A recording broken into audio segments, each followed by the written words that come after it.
موسم چقدر که دیدیم بازی خیلی خوب گذرانده بودیم و از این رو گفتنی هم که با سرداری دسته و با بازیگرا منتداری خود رو بیان میکنم که با ما باور کردن تو این کار کردیم و با استعفا میروم از آن که شاید کمبودی در من باشد و یگان مربی بیارند که بر نفع تیم باشد و تیم رو باز هم با خوبتر کنند.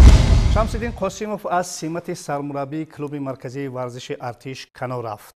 درود بیننده های عزیز و ارجمند، این برنامه فوتبال تاجیک است و من سهرابشاه فرخشاه هستم که با جمع همکارانم این برنامه را منظور شما میگردونیم. و این شام یک صحبت داریم با سردار دسته کلوب مرکزی ورزش ارتش خبیر دولتov اطراف انا محض موضوعی که ستاد مربیان کلوب مرکزی ورزش ارتش به استعفا رفتند. خوش آمدید. خوب چی علت بود که ستاد مربیان کلوب مرکزی ورزش ارتش به استعفا رفتند؟ بعد از یک بازی هایی که نتیجه های ناقدر خوب دست گرفته بود، انیقترش 5 بازی اخیر اگر شما تحلیل کرده باشید در 5 بازی اخیر ما نتوانستیم که یگان غلبه به دست آوریم و آخرین غلبه شما اگر خطا نکنم ماه اوگوست بر هولبوک بود. بر هولبوک در شهر باستانی کلوب بود، درست است. و بعد این ما نتوانستیم نوابسته از آنه که با دسته آوازدار استقلال یک بازی خوب نشان دادیم. مساوی 3-3 کردیم. بعد از قسمت اول که ما 2-0 مغلوب شده ایستاده بودیم و توانستیم که 3-2 به پیش برآمده در آخر بازی 3-3 مساوی گشته بود و بعد از این یک ناکامی ها پیگیری دسته بودند و بخصوص بعد از بازی که در شهر ترسزاده با روشنی کلوب داشتیم و زمانی که حریف بعد قسمت اول یک نفر کم بود و میتوانستند که این بازی رو به نفع خود انجام دهند و برای این همه کارها رو به انجام رساندن. متاسفانه در یک عکس العمل ما گل خوردیم و با همین نتیجه 1-0 این بازی رو باخته بودیم و بعد از بازی هر دو مربی به نزد من آمدن و خواهش کردن که دسته در یک حالتی چه شما گفتید رکود است و یک تغییرات میخواهد. خواهش از من کردن که بعد بازی با روشن بله و خواهش کردن که یک مدت اینها کنار روند. من گفتم که این کارو من نمیکنم برای که همگی مانده است 4 بازی دیگر. چرا شما خودتان میدونید هر دو مربی هم فضیل دولتov هم شمس‌الدین قاسمov امروز ها برای به دست آوردن جایزه لیسانس مجوز پرو خوانده ایستادن و اکثرا وقت خود را به آمادگی برای مثلا گرفتن این خرج میکنن، صرف میکنن و وقت کمتر شاید بماند برای کار کردن با دسته و خواهش کردن که یک زمان اینها کنار روند و من گفتم که همگی 4 بازی مانده است و باید که شما این موسم رو به انجام رسانید و از موسم نو ما میبینیم که کی کار میکنند کی نمیکنند. من خواهش آنها را قانع نکردم و اینها با تیم ملی جمهوری تاجیکستان به مالدیو رفتن. در اونجا مثلا با آموزشی کاری مربیگی بودن و در این زمان تیم تمرین های خوبی نکرده بود. ما همگی بعد برگشت روز 15 برگشتن، روز 16 ما و روز 17 به شهر استانبول رفته بودیم. فرصت هم که نبود که اینها یک تیم رو آماده کنند. متاسفانه بازی رو در شهر استانبول باختیم و بعد از این به نزد من آمدن قطعاً طلب کردن که ما برای بهبودی کار، برای که مثلا یک تکان، یک دیگرگونی، یک نوآوری به تیم وارد شود، ما یک مدت کنار رویم. من امروز گفتن نمیتونم که آنها پورا به استعفا رفتگیان ما یک مدتی برای آن که خود شما میدونید که این هر دو مربیان اینا دست پروران دسته کل مرکزی ورزش ارتش هستند. از آوان کودکی در اینجا تربیت افتاد، در اینجا همچون فوتبال بازان و همچون بازیگران خوب بودند. هم شمسین قاسمов بازیگری میدان و فضیل دولت در روزابان بودند. این دفعه خواهش آن قطعی بود که اگر که با چنین رفتن گیرد کار، ما شاید که در بازی‌های بعدی نیز ناکام شویم. خوب، در همین جا یک سوالی به میان میآید. تا جایی که ما میدونیم اونهایی که با گرفتن مجوز پرو و دانش آموزی آغاز کرده بودند هنوز 1 سال پیش آموزش آنها شروع شده بود. قریب درست بود؟ از ماه مای انیکتر شروع شده بود. بله. یعنی راهبریت کلوب مرکزی ورزش ارتش میدونست که این 2 نفر برای گرفتن مجوز پرو با قولی که بند میشوند. و شما این حالت پیش بینی میکردید که مثلا در آخری کار با قولی که این بچه ها بندی مجوز خود میشوند و دسته با قولی که وای میمونه، به سردار و به راهبر میمونه. بله، چرا شما میدونید این آموزش مربیان تاجیکستان برای به دست آوردن مجوز پرو از سال گذشته شروع شده بود و دوره به دوره فکر میکنم که 6 دوره ادامه مییابد. سال گذشته هم ما در آخر موسم یک بازی با اسخط و با پنشیر داشتیم. روزی که با پنشیر ما بازی داشتیم در شهر ترکزاده، ما حتی که قریب که به مربی با میدان برآمده بودیم و خواهش زیاد کرده بودیم از همون معلمانی که مثلا درس میگویند، خواهش کردیم که اقلا یک مربی رو با جواب که روزی بازی اشتراک کنند و همگی 15-20 دقیقه قبل از شروع بازی ما توانستیم که شمسین قاسمov رو دعوت کنیم و متاسفانه اون بازی با نتیجه مساوی 0-0 به انجام رسیده بود.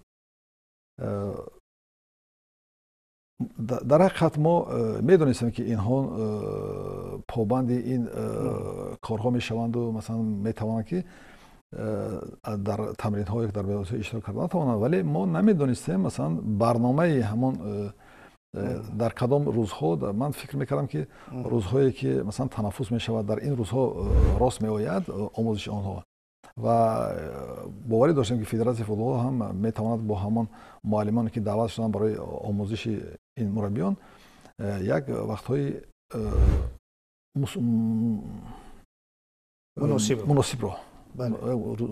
رو پیشنهاد میکنند و در همون دوره هایی که مثلا بازی ها نیستن و اینا آموزش میگیرن. با وجه همون سفر آنها رو با مالدیو هیچ شما پیش بینی کردن؟ هیچ وقت ما نمیدونستیم که این پیشگویی ها بودن که مثلا یگان وقت باید که مربیان باید که به یگان سفر خارجی روند. ما نمیدونستیم. ما فکر کردیم که بعد از انجام موسم اینها با کجای سفر میکنن، مثلا بگذار که حتی که گفته بودن که تا مهلتی تا 1 ماه هم ممکن که آموزش گیرن. متاسفانه این با همون وقت راست آمد که فوتبال تاجیک در دوره بازی ها بود و در دوره مثلا چمپیونات ادامه داشت و اینها با اونجا را سفر کردن. این بهانه‌جویی نیست. بله ما همین گفتنی بودم که اصلا علتش این نیست. علت کلوب مرکزی ورزش ارتش عموما مشکلات کلوب مرکزی ورزش ارتش هنوز از دورانی که با برقچی مساوی 0-0 کرد فکر میکنم از اون دوران شروع شده بود. بعد همون غلبه هلبو کلوب مرکزی ورزش ارتش 2 مریضی دارد. خوش. و من میخوام که از شما همچون تحلیلگر ساحه فوتبال مثلا ژورنالیست پرسم این مریضی ها چی هستن؟ باشه. من خودم جواب میدم. شما جواب میدید. باشه. بگذار اول شما جواب بگوید. به هر صورت شما حرفه‌ای تر هستید. ما در جستجوی همون دوایی هستیم که ما این دوا رو یابیم و این مریضی رو من تخمین میزنم که شما حاضر چی میگید. به هر صورت مثلا اگر که اون موسمی که کلوب مرکزی ورزش ارتش بعد شروع کند مثلا از دوره قسمت اولی مثلا چمپیونات در تخونه مثلا همون جدول باشد و بعد از قسمت دومی همین مسابقات خیلی خوب انجام میدن. دو مرتبه این طور بود و ما حتی که با نویل گشتن با جای سیوم و مدال های برنجه شده بودیم سالهای 18 و 20. و اگر ما موسم رو خوب شروع کنیم عاقبت خوب نیست. ببینید که سال گذشته هم در قسمت اولی چمپیونات ما در جای اول خیلی خوب رفته بودیم، حتی مدعی مثلا قهرمانی تاجیکستان میشمردیم ما رو. بله 100%. و این سال هم این سال گذشته چنین بود که بعد قسمت اول و در قسمت دوم ما بعد بازی کردیم، انتظار از دست دادیم و بالاخره ما با جای چهارم فرمودیم. و در وقتی جلسه ها و صحبت ها با مربیان با فوتبال بازان که سبب چی است، همه گفتن که شاید که مربیان جوان بودن و تجربهشون کمی کرد و یک حالت هایی بود که به اشتباه ها راه دادن. و سال قبلی در تابستان وقتی که مثلا تیم ها یک جوامت های تعلیمی گذرانده بودن، ما نتوانستیم که همین برای دسته مثلا شرایط مهیا کنیم و همان تمرین ها رو هم نگرفته بودیم. و این سال ما آن کمبودی که سال گذشته بود ما کوشش کردیم که برهم دهیم و همان خواستی مربیان رو عملی ساختیم. و متاسفانه نمیدونم که برای چی باشد که مثلا بعد قسمت اول چمپیونات در قسمت دوم بعد بازی میکنن، یا اینکه از خود باوری ندارن، یا اینکه دیگر تیم ها آموزش میکنن مقابل مثلا دسته پیش صف مقابله سخت‌تر نشان میدهند. این رو اکنون باز تحلیل ها باید نشان دهند. فکر میکنم که بعد از چند سال همین مریضی هم اکنون باید امسال شما همین درد رو دوام میافتید. متاسفانه بار دیگر به همین درد گرفتار شدید. اما به هر صورت فکر نمیکنم که اصل مشکلات تنها در جوانی و بی تجربگی این دو مربی بود، چون که خیلی خوب میدونید که مثلا هم شمس‌الدین قاسمی و هم فیضعلی دولتov از اون نفرانی هستند که به قول در فوتبال ما جوشیدند و پهلوهای مختلف محض فوتبال ما رو، چمپیونات ما رو خوب میدونند. من فکر میکنم که اگر 50% علت در اینها باشد، 50% دیگر در خوند بازی و در خوند بازیگران هم هست. مثلا بازیگران هم مثلا عبدالخلیل بارانوف 6 گل زد و دیگر با آهستگی مثل که پای او را بسته باشند. اما به هر صورت من فکر میکنم که چند علتی هست که همه این علت ها رو یک جا کرده یک مریضی رو دوا کرده. ببینید در حقیقت مشکلات هست، مشکلات یک باره مثلا از هر طرف پیدا شد. ما در اولی شروع چمپیونات 3 بازیگر میان میدان، 3 بازیگر بهترین میان میدان خود از دست دادیم. یکی شیراز شریپوف که در شهر تونزالات برداشت و امروز از بازی کنار مانده است. دوم لیگنری ما محیدین از دولت ازبکستان عادیلوف، این هم یک علت برداشت. بعد بازی سیوم از بازی بیرون ماند. پیش از مثلا وقتی که ما آماده کرده بودیم تیم رو، پیش از سرشوی چمپیونات ما ژان گاتین رو از دست داده بودیم که این هم مثلا یک باره مثلا پیش از شروع شوی چمپیونات یک باره 3 بازیگری کلیدی میان میدان از دست دادیم ما. و این هم مثلا تاثیر خود را البته رساند. دیگر بچه‌هایی که ما وابسته کردیم این مثلا نیرو قوت اینا به همین درجه رسیده بود. بله. و ببینید که پیش از بازی که مثلا به شهر استراشن ما سفر میکردیم، یک بار بازیگر دیگری میان میدان ما جولیوس با بازی روشن مثلا کارت سرخ گرفت. دو بازیگر دیگر مثلا لات برداشتند، شهباز ایوب که حبیبوف و بازیگری تیم دو بازیگری تیم المپی تاجیکستان میگم که هم شهباز حبیبی و بازیگر دیگری تیم ملی تاجیکستان محمد اقبال دولتوف به صف ارتش دعوت گردید و نتوانست که در این بازی به ما کمک کند. تصمیم آنها در فرجام چمپیونات با اندیشه صرف انفرادی شما درست است؟ ببینید که شاید از یک جهت بله یک تکانی در هر یک دسته وقتی که یک تغییرات به عمل می آید با ویژه وقتی که مربی عوض می شود البته یک تکان می یابند، چون که بازیگران البته می خواهند که خود را در پیش چشم مربی نو نشان بدهند، البته روحیه‌شان اندک دیگر می شود، اما این شاید در میانه چمپیونات کار دیگر است و در فرجام چمپیونات کار دیگر. ماس همین خلاصه برای آنها بود که مثلا ببینید دسته پنشیر وقت‌های آخر با آمدن مربی ایرانی خیلی بازیش خوب شدگی است. مثلا ما بازی سنجشی گذراندیم، دیدیم خیلی بازی خوب کرد با وحش، با روشن و حتی که همون بازی که در شهر خوجام با اسخط باختن بازیش کلا تغییر افتاد. من فکر میکنم که دسته پنشیر رو همکنون از سال آیند میتوان بهای کامل داد، چون که همکنون آنها دسته میسازند با این مربی نو.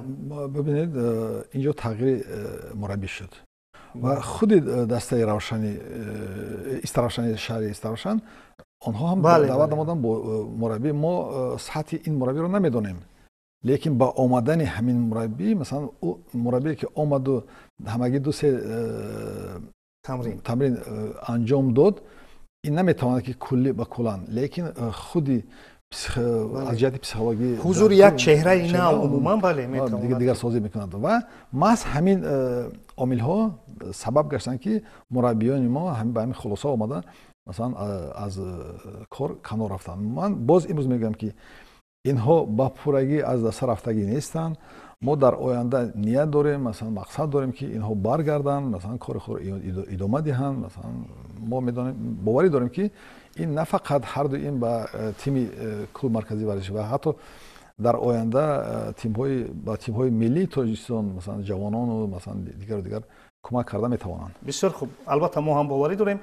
ببینید که رفتن شمس‌الدین قاسمov و فیضعلی دولتوف اگر حضور دیگر نفر رو در کلوب مرکزی ورزش ارتش تامین کند، یعنی با همین تصمیم رفته باشند که به دسته یک تکانی نو بدهد یک چهره نو یک نفر نو، پس اگر اینها با پرگی استعفا نرفتن حال حاضر همون وضعیتی هست که شما یک نفر دیگر رو دعوت کنید و اون نفر البته یک انگیزه دیگر بخشد با دسته که تا سه بازی آینده مثلا هدف‌های خود را پیاده کنید، یا اینکه از بحر چمپیونی و از بحر مدال‌ها گذشتید دیگر. مقصد شما رو من فهمیدم. مثلا شما میخواهید که گویید که از این به بعد بله دسته رو کی راهبری میکنه در این سه بازی آینده؟ این سیری نیست برای اون که مثلا ما بعد از برگشتن از شهر استروشن من با طاهر مومینوف مراجعت کردم، دعوت کردم، مثلا خواهش نمودیم که مثلا در این دور زمان چون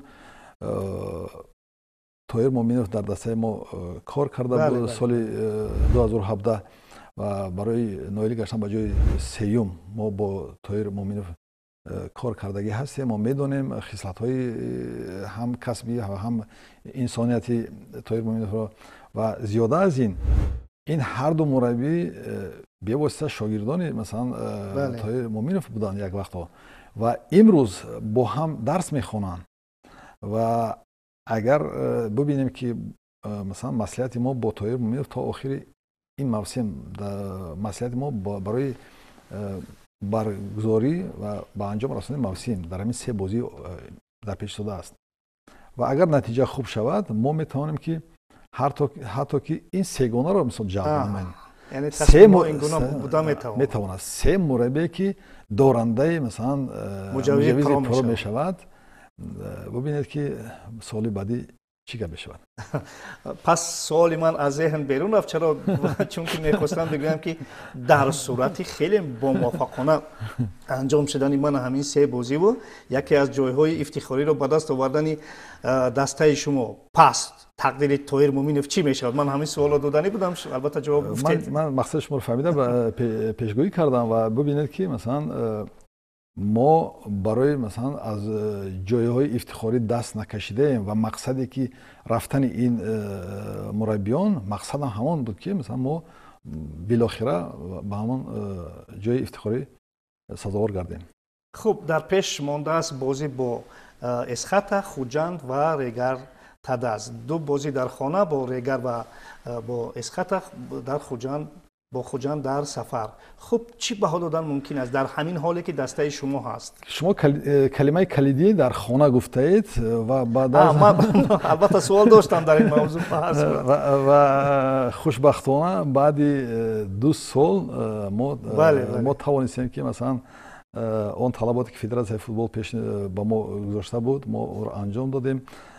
میدان چراغان شده است، مثلا تابلوی الکترونیک اینجا وصل گشته است، همه اون طلبات عملی گشته است و ما خواهش کردیم با مکتوب مراجعه نمودیم و آنها با ما اجازه دادن که این 2 بازی آخر موسم رو در خانه خود گذرانیم و ما باور داریم که در نزد مخلصان نه اونقدر زیاد هم که باشد ما توانیم که مخلصان رو شاد گردانیم و به نتیجه نهایی رسیم. برای چی من در خانه گفتم ماز با اون خاطری که من عضو این کمیسیون هستم و از حالت فعلی ورزشگاه شما آگاه هستم و میدونم که اجازه شما گرفته اید. باشد البته موافقت میخواهیم. سیاست خود کلوب مرکزی ورزش ارتش همین است که هم ستاد مربیان هم بازیگران به واسطه اکثریت باید که از دستپروران خود کلوب مرکزی ورزش باشد. برای همین هم میگم که ما نگفته ایم که خیرباد با اینها نگفته ایم، ما گفته ایم که تا دیدن مثلا باشه. به هر صورت امیدوار هستیم که این بچه ها با کار با کلوب مرکزی ورزش ارتش برمیگردند چون که دستپروران خود شما هستند و با قولی که برای شما بیگانه نیستند و برای کلوب هم خیلی خدمت‌های زیادی کردند. باشد اگر تصمیمشون همین است که در همین نازکی کار با قول با دسته کمک کنند باشد، چرا نه، این رو هم قبول کردن ممکن است. و دسته شما همون دسته هست که خیلی گل‌های زیاد میزند در جدول چمپیونات همگی در جای 4م هستید که از مقامی 3م گرفته دسته روشن چندان دور نیستید.